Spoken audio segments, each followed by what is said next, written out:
ici vous êtes à Le Cel, entre Valenciennes et Orchy, sur la ferme de Coutan. C'était une ancienne ferme de l'abbaye de Saint-Amand. Alors moi je suis installé sur cette ferme depuis 1983. J'ai repris l'exploitation à mes parents. Aujourd'hui je cultive une centaine d'hectares, je cultive des céréales, du blé, de la betterave sucrière et des pommes de terre. Aujourd'hui on a une obligation réglementaire qui nous oblige de mettre des cultures intermédiaires. Et donc avec l'appareil de lame qui a été monté également sur le quad, je peux semer des petites graines. C'est vite mis en œuvre, quoi. Vous montez sur le quad, clac, et vous pulvérisez que ce que vous avez besoin. On a aussi souvent parfois des tours de champ qui se ressalissent. Donc ça permet avec une rampe de 3 mètres de pulvériser uniquement le tour du champ.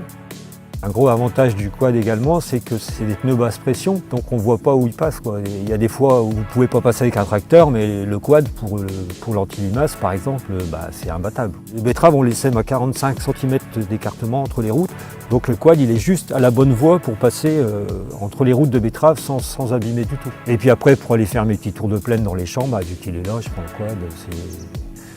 C'est vite mis en route, c'est maniable, c'est rapide. Le Viking, là c'est un cran au-dessus du quad, mais c'est vrai qu'on a une capacité de transport un peu plus importante et effectivement pour amener des sacs de semences au champ c'est très pratique. Moi je l'utilise aussi pour transporter du bois. J'ai une cheminée chez moi, j'ai un stock de bois qui est ici à la ferme et pour transporter le bois jusque dans mon garage c'est vraiment impeccable. On allie l'utile à l'agréable, ça me fait gagner en réactivité, quoi. D'un seul coup, il faut aller voir quelque chose dans les champs, on n'hésite plus. Hop, on enfourche le Kodiak et puis on est parti, on fait un petit tour de plaine et puis après on dit là il faut traiter, là il ne faut pas traiter. Donc ça, on gagne en réactivité. Et je dirais qu'aujourd'hui c'est devenu nécessaire et pratiquement indispensable sur mon exploitation parce que au quotidien je m'en sers pratiquement tous les jours.